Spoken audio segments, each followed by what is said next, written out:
Ayan po. Ala, video man yun. Si Vincent. May video yan dito. Ay, shout out guys. Dito tayo kay Tatay Raysan. Dinalaw ko si Tatay Raysan. Saan ka nag-ano? Punta? Dun sa bahay, nagawa lang kung ano, yung sa questionnaire. Para kay Rachel. Ah. Alam nyo guys, yung vlog ko kay Rachel. Anong inano mo pang Mga questionnaire. questionnaire? Oh, yeah. Yan. Dami yun, 29. Wow. Gawa yun ng sponsor. Uh-huh. Ano ko lang, pinagalog ko lang. Tapos, na-print. Bunot daw si Rachel eh. May allowance kasing makukuha si Rachel eh. Wow. From sponsor. Ayaw magpabanggit ng pangalan. Bay talaga ano. Yeah. Siya din yung nag-sponsor nung cabinet ni Rowell at saka ni Rachel. Nung panahon na dinala ko baga dito. Itong puti. Gapat. Yun nga ang dyan. Parang gala, pinto. Yan ang kumbaga po, nag-message ulit sa akin. Grabe yung pagmamahal kay Rachel. Kaya, ayun, tuloy-tuloy. Sabi ko nga kay Rachel, tuloy-tuloy niya na mag-aaral siyang mabuti. Yung pinaka-the best. Kapag graduate na yun, meron na si tatay, professional na anak, di ba? Padikit-dikit lang na tayo. Padikit-dikit lang, maharap tayo. Ayos na. Pasaro-saro lang. Oo, pasaro-saro lang. Di mo kayang biglaan gawin sa'yo. Pwede daw, pag binigla tayo gawin magugulpi sa gastos. Pero halos lahat nag-aaral Baka sabihin ka, Halos man lahat nag-aaral. Kaya pasaro-saro lang. Tas sunod-sunod. Kaya nga. Pero mahirap din yung pag may college ka na. Buti na lang may mga taong naandyan. Tapos, Nagsusuporta. si Rachel din, matyaga baga mag-aaral. Kaya ay, Ayun naman. tuloy-tuloy. Yan naman ang priority talaga ni Rachel, yung makapagtapos siya ng pag-aaral saka matulungan niya yung mga kapatid niya. Yun Yan nga. talaga. Yun lagi na ko din sa batang yun. Wala yan ibang bukang bibig kundi yung makatapos siya ng pag-aaral saka yung busy nyo niya sa law. Yung pinili-edit. Kaya nga, ganyan talaga. Kailangan, pag gustong makatapos baga tita, kailangan magsipag. Siyempre, ganun talaga. Kailangan mong gumawa ng paraan para makapagtapos ka ng pag-aaral. Yan yung kasabihan na na kapag may tiyaga, May nilaga. may nilaga. May nilaga. Yes. Meron kang aanihin someday. Yan. Kapag Anim may pala na. itinanim, may aanihin ka. Kaya sa ganyan, makikita mo na yun kumbaga magiging kinalabasan ng ginagawa ni Rachel na sakripisyo sa buhay niya ngayon. Sa ngayon, pag napanood mo ito, Rachel, go ka lang. Maraming mang pinagdadaanan. Lagi mo nang isipin, daanan mo lang. Huwag mo istambayan Huwag mong niya. tambayan. Laging i-focus mo lang yung sarili mo sa pamilya mo, kay Lord, at siyempre sa yung buhay, sa pag-aaral, sa mga business, kung meron ka mang business, trabaho, ganun. Yun ang pinaka-the best kasi tandaan mo, walang ibang tutulong sa iyo kundi sarili mo at pamilya mo lang. Pasalamatan lang natin sa ating Panginoon na may mga taong tumutulong sa iyo, like yung mga sponsor mo na naandyan at hindi ka iniwan. Kahit marami kang pinagdaanan sa buhay, yun ang ipagpasalamat mo. Siyempre, lalong-lalo na kay Tatay Raysan, pumopogi lalo.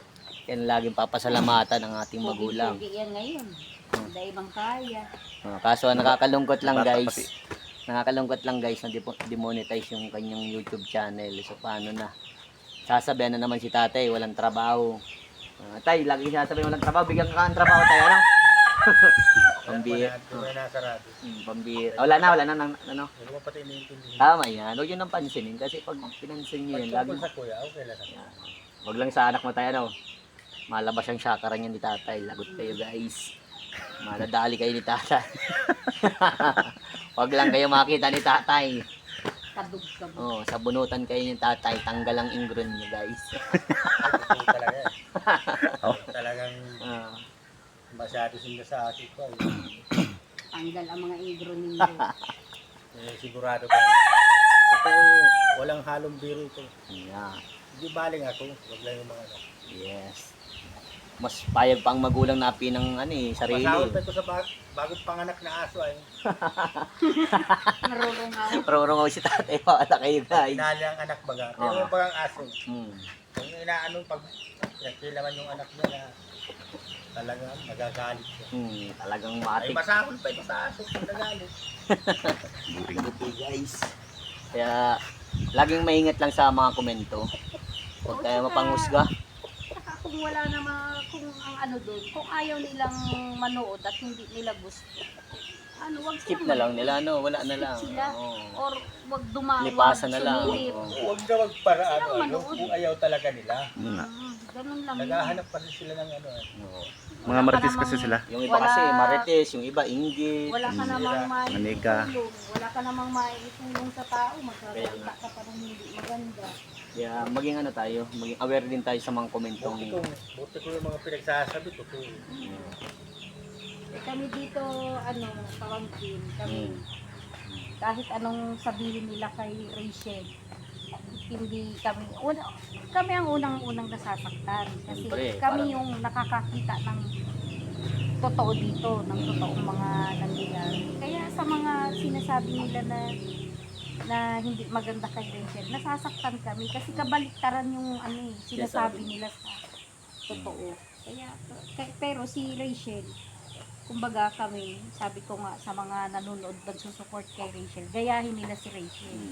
Na si Rachel nga, na siya yung binabato ng hindi magagandang mga salita, hindi nagbaback to you si Rachel. Kumbaga, walang iginaganti na masama laban sa kanila, hindi nagpapasari. Kaya nga. O yung damdamin ng bata nasasaktan, iiyak lang yan. Kasi natural naman yun na masasaktan ka. Pero si Rachel, pag nailuha na niya, wala na. Ano na yun sa kanya, kumbaga lipas na. At hindi nila alam, sa ginagawa nilang yun, mas nagiging matibay si Rachel. Mas sila yung nagiging lakas ni Rachel eh. Yung mga sinasabi nila na ano sa Kaya kanila. yung kahoy nyo, binuhat Na nyo masama. naglakas. Nag-gym. Tinabi ni Rachel yun, mga guys. Dahil sa kanila. Tumigaw si Rachel, Konti na lang, papatukin na ni Rachel yung ano eh, at yung pinatok kahoy. din yung iba. Kung pinatok na ni Rachel, nagkaano kasi nagbunuan dito, nagkaano si Daddy D. Ginawa ng gato. Oh, gatong, nagluto kasi nagkaano dito, nagkokos yun. Kaya yan, papatokin pa din yan. Yan, ano na yan. Nasa sobrang galit guys. Sobrang galit, pinatok. At sa sobrang galit talaga, ginawang gatong. Pasalamat kayo guys, hindi pa ginawang uling. Kung ginawang uling yan. Oo. Kung ginawang uling yan, Kwarta na. Korta na. maitim yan ngayon. Pang-iyaw na. Kaya sa mga nanglalait dyan, magiging uling kayo. Sa uling kayo pupunta. Alam mo yung usapan na seryoso, biglang naging comedy. So, kailangan naman talaga nating maging maging masaya. Siyempre, Hindi natin ganun lang kailangan talaga. maging seryoso sa buhay. Ay, ganun talaga. Ang buhay talaga ay, tingnan mo, ang Huwag buhay magka-stress, ay diba? weather lang yan. No? Life must go on. Life must go on. Ang buhay, sabihin na nating maraming klase ang buhay. May bilog, no? May bilog, kasi gumugulo, isa nasa baba ka, mamaya sa taas ka naman. Ganun talaga, kumbaga, hindi permanente ang buhay. Yan. Kaya laging ipag-pray natin, ipagpasalamat natin sa ating Panginoon yung mga nangyayari sa ating buhay, Hanggat, guys. ang pinaka-importante dyan, pamangkin, hanggat tayo ay nabubuhay sa mundo, gumawa tayo ng mabuti para sa kapwa. Kasi hindi natin alam kung kailan tayo kukunin ni Lord eh.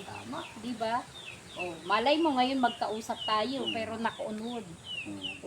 Parehas pa tayong buhay. May mga ganun talaga. Totoo naman talaga po Oo, yun. ito yan. Kaya mas magandang gumawa ka ng kabutihan dito sa mundong ibabaw. Malay mo, mayroon pang tumulad sa mga ginagawa mong kabutihan dito. May gumaya. Wala kang inaagrabyadong tao.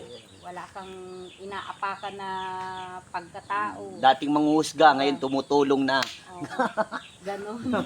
Meron yan, guys. Oh, may ganyan. Kaya nga sabi ko sa mga nagbabash na hindi pa nakakarating dito sa Morales Compound, pumunta kayo dito. Welcome kayo. Welcome kayo kasi baka sakali na kapag umalis kayo dito, maiba yung pananaw nila. Yeah. Diba? Tama yung sabi Change. nyo. Yes. Dating basher, ngayon tumutulong na. Yo. Sana ganun talaga. Ano pa Kaya nga po. Kaya guys, No?